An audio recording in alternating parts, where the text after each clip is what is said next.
Alan's phone buzzed with an unexpected notification, jolting him from his mid-morning routine. The alert was from the security system installed at his seldom-used summer house. The surveillance system had been a bundled deal, one of those offers too good to refuse. Alan had thought, why not, and decided to equip the summer house as well. It was a practical afterthought, a way to keep an eye on the property remotely. He had reasoned it might be useful for spotting the odd raccoon or stray cat that wandered too close to the house. But the camera feed now displayed a different scene, one that wrenched Alan's heart with an acute sense of distress. Alan, a self-made man, and his wife Caitlin had always been city dwellers. Their house in the city was more than comfortable, it was home. With his keen sense of financial stewardship, Alan was cautious with money, having clawed his way to a respectable fortune through grit and perseverance. The dream had always been to retire to the countryside one day, a fantasy of bucolic bliss where Alan, aged and wise, would pass his days in pastoral peace, possibly handing over the reins of his hard-earned business empire to a new generation. Yet life's unpredictable ebb had led them to this country house much sooner than planned. Sitting at his kitchen table, Alan replayed the footage, his mind racing with possibilities. "Anything wrong?" Caitlin's voice, warm with concern, broke his concentration. Alan snapped his laptop shut. "It's nothing to worry about, just a few work issues I need to sort out," he reassured. Caitlin gave a non-committal shrug and drifted away. Grasping his laptop more securely, Alan retreated to the solitude of the study. He watched the grainy figure pause, its movements deliberate. Caitlin might have pieced it together if she had known he was reviewing footage from the security cameras, but she remained blissfully unaware of their existence. That same evening, a rare quietude enveloped their house, allowing Alan to drift into reflection. As Alan watched his wife, he remembered her tales of the past, her dreams of domestic simplicity, evenings donned in sweatpants, indulging in scrambled eggs for dinner, and sharing the quiet end of the day with someone she loved. Yet despite her efforts, that level of intimacy and comfort had eluded her, leaving her feeling unfulfilled and inadequate. It was the raw honesty and determination in Caitlin's eyes that had captivated Alan when they first met. One memorable weekend, they ventured out on a hike, a shared adventure that reinforced their bond. As they descended the trail, a friendly offer from a stranger on an ATV was accepted without a second thought. But the joyride took a harrowing turn as the vehicle flipped on a precarious section of the path. Caitlin hit the ground with a force that knocked the breath from her lungs, Alan and the driver tumbling on top of her in a chaotic heap. "I need to go to the hospital," she gasped, pain radiating through her body. At the hospital, the severity of Caitlin's injuries came to light. Her pelvis fractured in multiple places, her shoulder broken. The next 6 weeks would confine her to a hospital bed, her world shrinking to the size of her recovery room. Friends circled around Caitlin, a rotating guard of love and support, including Mark, a childhood friend whose boyish features had matured into a rugged allure. It was during one of these evenings, as Mark kept vigil by her bedside, that he unveiled his long-concealed affection for her, a confession that left Caitlin reeling with surprise and a clandestine thrill. The following morning, as Alan walked in, bearing the sweetness of fresh fruits, his gaze fell upon Mark's flowers, and the air turned heavy with unspoken words. Caitlin, sensing the shift, was quick to affirm her commitment to Alan, even as a whisper of temptation brushed her consciousness, a whisper she silenced without hesitation. As time marched on, the day arrived for Caitlin to return home. Alan, ever the devoted partner, managed her transition with gentle care. Even when his own misfortune struck, a broken leg from a soccer accident, he found solace in Caitlin's willing embrace. It was in the dance of their mutual vulnerabilities, the exchange of care and comfort, that the depth of their connection truly revealed themselves. Their wedding had the charming simplicity of an intimate gathering. Caitlin's side was modest but familial. Her parents, her sister, and the bustle of nieces and nephews filled the space with warmth. Alan's side, however, told a different story. A handful of friends, close as brothers, but no blood relatives to speak of. This disparity was a silent specter at the feast, a topic shrouded in a tacit understanding that it was not open for discussion. Whenever Caitlin's curiosity bubbled to the surface, begging her to broach the subject of his absent family, Alan would offer a practiced smile and a gentle deflection. "I've never really had a big family," he once said, his voice laced with a finality that softly forbade further inquiries. It had been more than 6 years since Alan last spoke to his father, Ron. The estrangement had not been an abrupt severance, but the culmination of a myriad of painful episodes. It started with an argument with his stepmother. When Ron, Alan's father, had an affair with Amy while still married to Alan's mother, the betrayal shook the family's foundation. 8-year-old Alan, in a moment of pain and youthful indiscretion, had lashed out with an email to Amy that was unkind and raw. The sort of message only a child who doesn't grasp the full weight of adult complications could send. Alan often pondered whether Amy's coolness towards him was rooted in that long-ago message. It seemed unjust to him that he would be judged on the actions of his 8-year-old self, a boy reeling from his parents' turmoil. Alan's journey back to his father's life at 15 was not just a reunion, but a foray into a new world. His biological mother's mental health struggles had kept him at arm's length from Ron, but her passing, as tragic as it was, had reopened a door to a relationship long dormant. The initial meeting with Amy, after the period of mourning his mother, was a chance Alan embraced with a mix of trepidation and hope. He yearned for a maternal presence, a guiding hand, or at the very least, a friend in this woman who now shared his life. He made concerted efforts, gifts carefully chosen for the holidays, attempts to share activities with her, and even candid conversations where he laid bare his intentions. Despite Alan's earnest attempts at forming a connection, Amy's demeanor remained cold and distant. Her interactions with him were sparse and perfunctory, as if every word she spoke took a concerted effort. Whenever Alan entered the room, her discomfort was palpable. She would often behave as though she were the unwanted presence, an interloper in her own home despite the family's consistent reassurances to the contrary. "You know, we love having you here, Amy," Ron would say, his voice a blend of confusion and concern, observing the tension that seemed to cloud over the room. "I'm not so sure," Amy would murmur, her gaze flickering to Alan with a glint of unease. "Sometimes it just feels like I'm in the way." Alan witnessed these exchanges with a sinking heart. On more than one occasion, he overheard the hushed conversations, the soft cadence of his father's attempts at consolation. "Nobody thinks that, Amy. You're imagining it," he heard his father insist gently, yet Amy's response was to quietly slip out the door, leaving a silent void in her wake. This pattern became a painful norm, Amy retreating from the space Alan occupied, as if his very presence were an invisible barrier to her sense of belonging. Ron's visage would fall each time the front door closed behind her, a mixture of guilt and helplessness washing over him. Alan grappled with the situation, torn between his own desire for harmony and the unmistakable reality that his efforts were only driving a wedge further into the fragile structure of their blended family. During his college years, Alan's relationship with his stepmother grew increasingly strained, culminating in a particularly telling incident one 4th of July. Alan was visiting his father Ron, and upon learning that Amy was planning to visit her own parents, he inquired about her plans for the holiday fireworks. "Are you staying for the fireworks tonight, Amy?" Alan asked, trying to make polite conversation.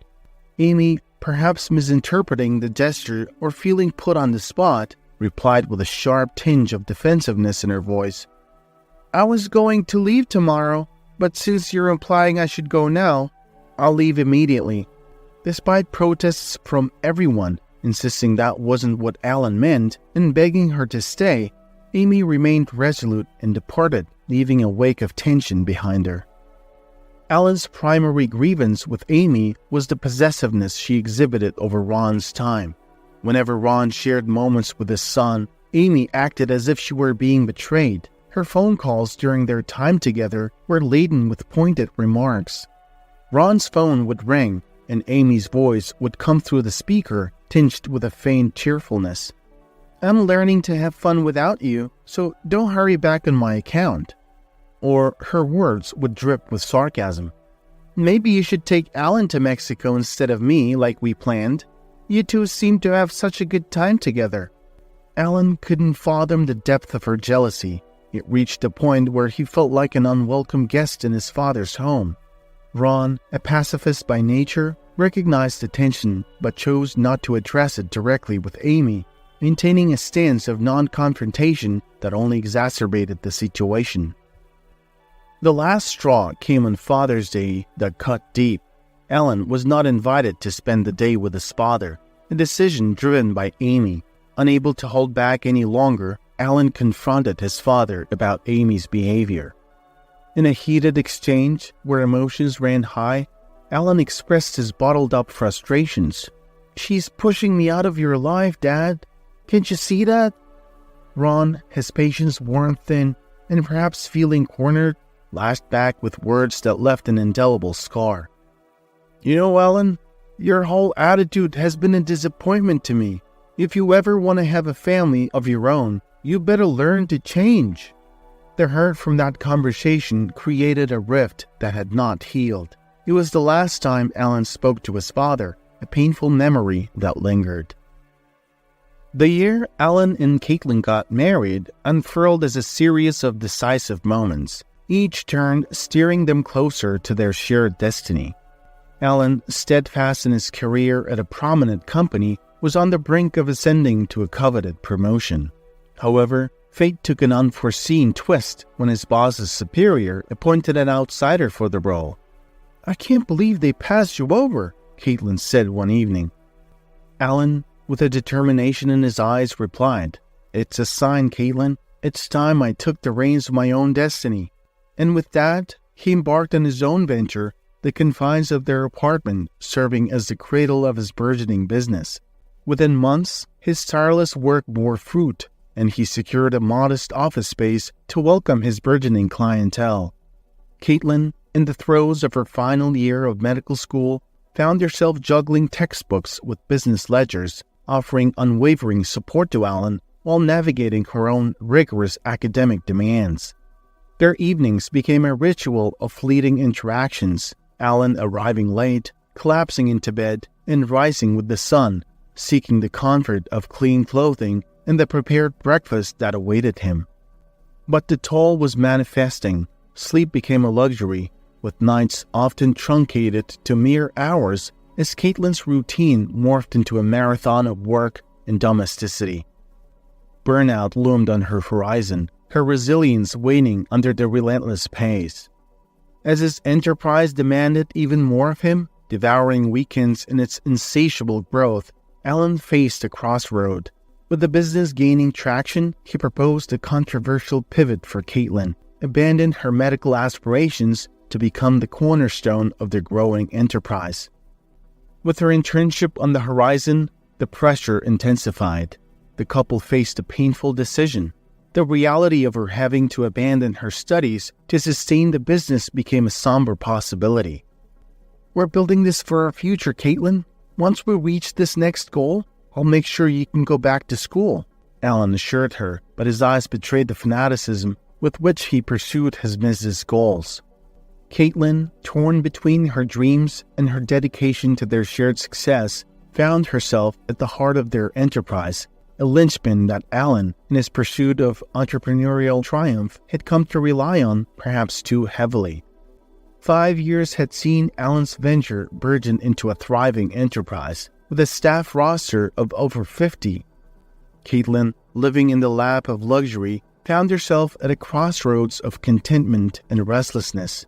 Ellen, ever the provider, assured her she didn't lift a finger, but Caitlin yearned for more than just the trappings of success. She longed for a sense of personal fulfillment.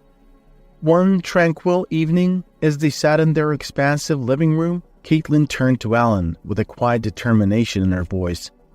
"Honey, remember the promise we made during those grinding days of building the business? You said once things stabilized, I could return to my studies." Ellen looked at her, his expression one of gentle confusion. "Baby, why dive back into that stress? We're financially secure. There's no need for you to worry about money anymore." "It's not about the money, Ellen," Caitlin replied, her gaze steady and sincere. "It's about completing what I started. It's about me." Ellen's voice softened, a mix of bewilderment and concern. "But baby, why can't you just enjoy the life we have built? Why can't you be happy with what we have?" Caitlin's response was a heavy sigh, her eyes reflecting a sea of unspoken thoughts. She left the room, leaving Ellen perplexed and pondering her discontent. In the following days, Ellen noticed a shift in Caitlin's demeanor. She, who once brimmed with ambition and zest, now moved through her days with a subdued air. She seemed to have relinquished her fiery spirit, and her constant presence at home, immersing herself in domesticity, struck Ellen as peculiar. Ellen, in a bid to lift her spirits, suggested, "Honey, why don't you take some time for yourself? A vacation, perhaps? What about Cancun?" Caitlin's response was swift and sharp. "I don't need another trip to Cancun, Ellen. We've been there enough." Alan's anxiety surfaced, his voice tinged with frustration. "Then what is it that you want? Just tell me. You seem dissatisfied with everything. You don't want to travel. You don't seem happy here. Any other wife would be ecstatic with this life." Caitlin paused, her hands seizing their work as she turned to face him, her expression unreadable. "It's not about being like any other wife, Alan. It's about being me." This conversation marked a turning point, a gentle but firm assertion of Caitlin's needs, desires, and the individuality she felt slipping away amidst the grandeur of their shared success. One day, Caitlin smiled with a gentle resignation. "Alan, do you remember when we used to fantasize about owning a quaint house in the countryside?" Alan nodded, his voice carrying a hint of pride. "Of course I remember. But look at what we've already built here. A spacious home with an expansive backyard." "That's not quite what I meant," she clarified, taking a seat across from him, her eyes alight with a flicker of a long-lost dream. "I'm talking about a real country house, one nestled in a cozy village perhaps, shielded from the incessant pings of work emails and away from the digital world." He raised an eyebrow in mild amusement. "That's an unexpected desire, but if it's what you truly want, then yes, let's do it. I must warn you though, the responsibility of finding and refurbishing it would rest on your shoulders." With a peal of laughter, Caitlin leaned forward and planted a quick kiss on his cheek. "I wouldn't have it any other way." A mere week later, Caitlin burst into his office, her eyes gleaming with uncontainable excitement. "Alan, I've found your house. It's not just any house. It's embraced by a birch grove, with a serene river a mere stone throw away. You must see it for yourself." His wife's infectious enthusiasm carved through his usual reserve. It had been eons since he had witnessed that particular sparkle in her eyes, the one that reminded him of the vibrant woman he had fallen in love with. That weekend, they made the trip to the village.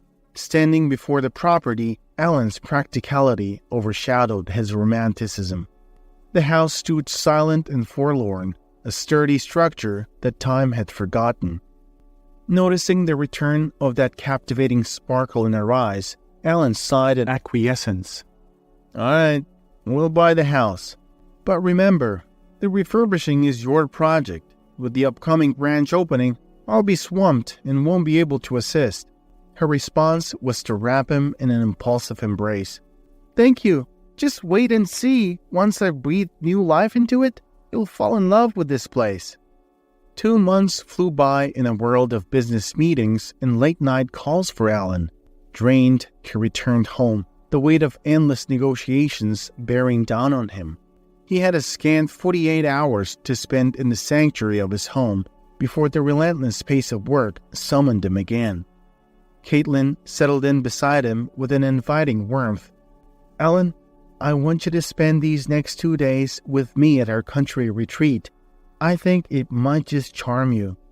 Initially, Alan felt a pull to decline, tempted by the lure of familiar comforts, but curiosity nudged him gently towards acceptance. As they arrived, the transformation of the house before him was remarkable. Caitlin had masterfully blended rustic allure with modern comforts in a way that was subtle yet strikingly effective. "Caitlin, this is amazing," Alan admitted, his eyes sweeping over the space. His wife flitted around, her presence bringing the house to life as she prepared their meal. Alan found himself imbued with a sense of vitality, a refreshing youthfulness. The weekend unfolded like a chapter from a storybook romance. There were shy glances from Caitlin, and within Alan a flicker of bewilderment ignited. He couldn't recall the last time their relationship shimmered with this kind of vitality. Come Monday, the city reclaimed them, and work ensnared Alan in its familiar grip. "Caitlin, I'll be away for a week," he mentioned casually, the tinge of routine coloring his voice. "I trust you'll be fine without me. There's some urgent matters I must attend to." Caitlin responded with a lightness that piqued his interest. "Oh, I'll simply retreat to our little sanctuary in the country." "Again? What is it that captures your attention there so?" he inquired, his curiosity laced with a hint of concern.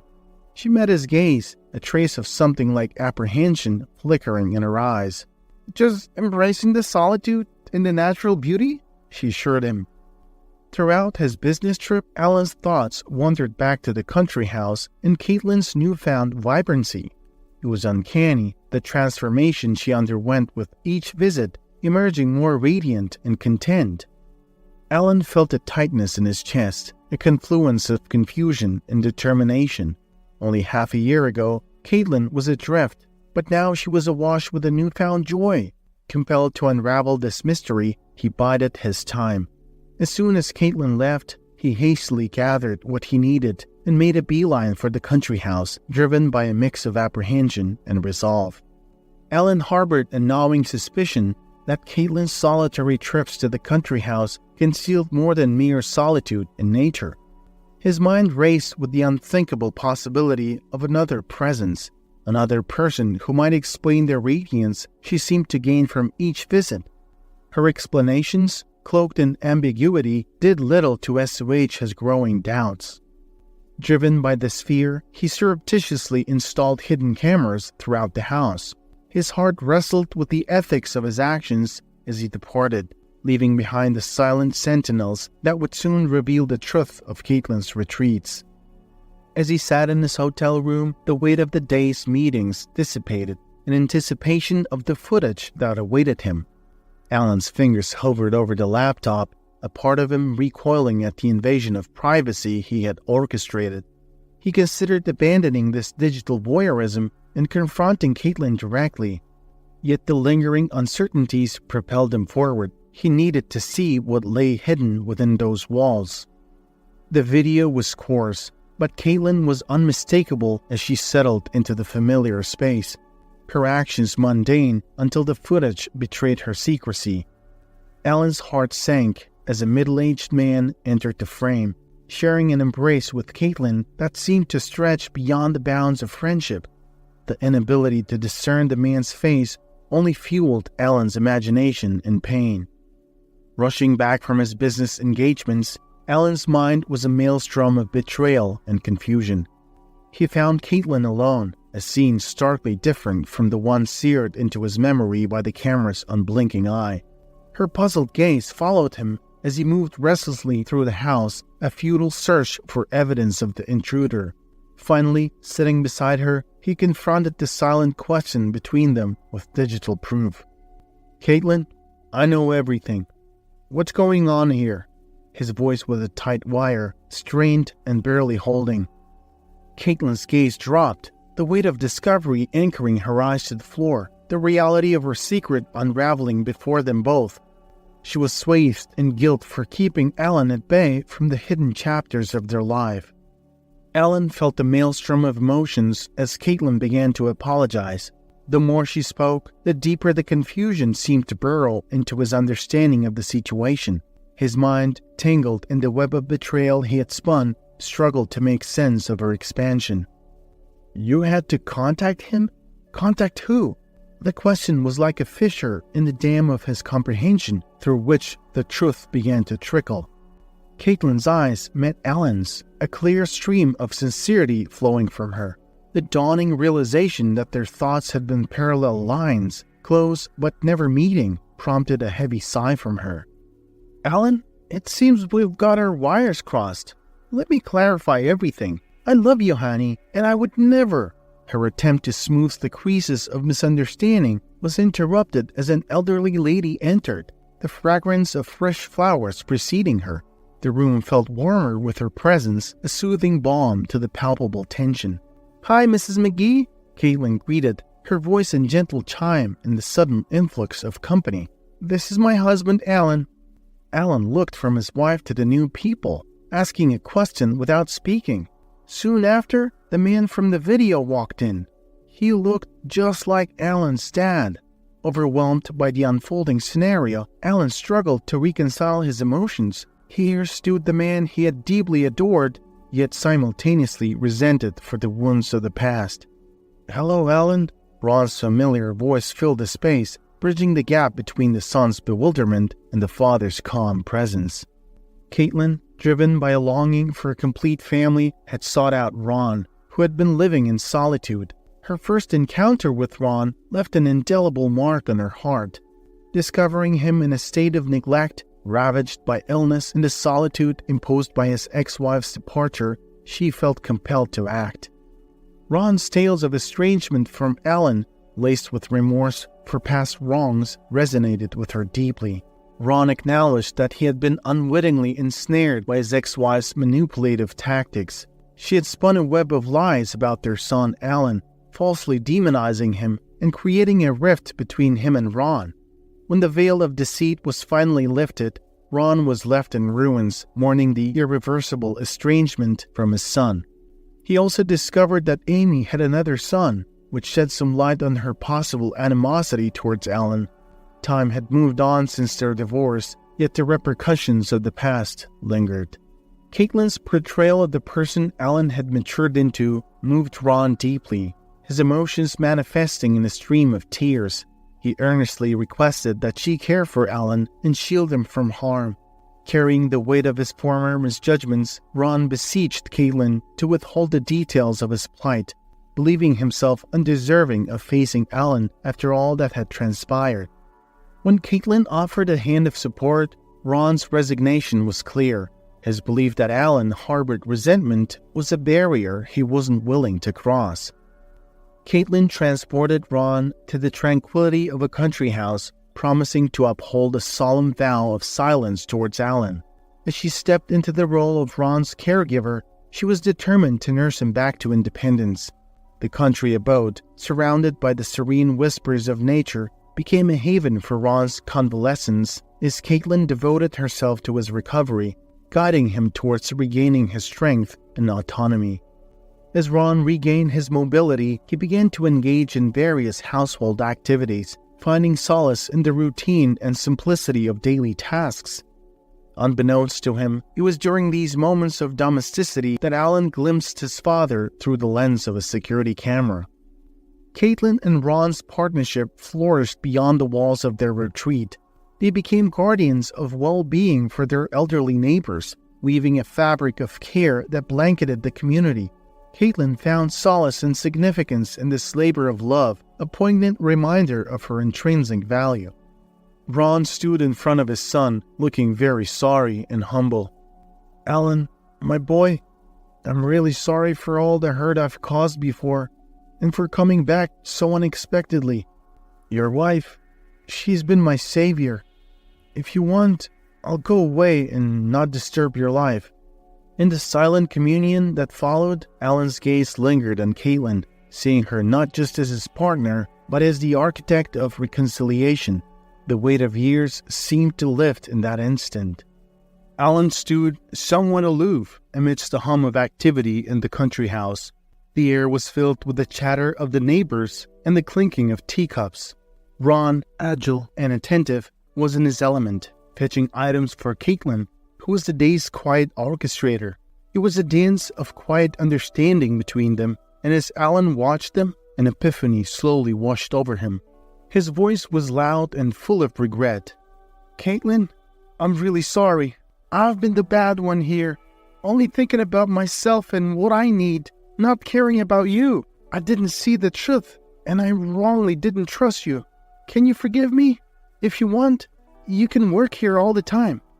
Caitlin's eyes met his with a mixture of warmth and mischief. "That's a generous offer, but it's not feasible, unfortunately."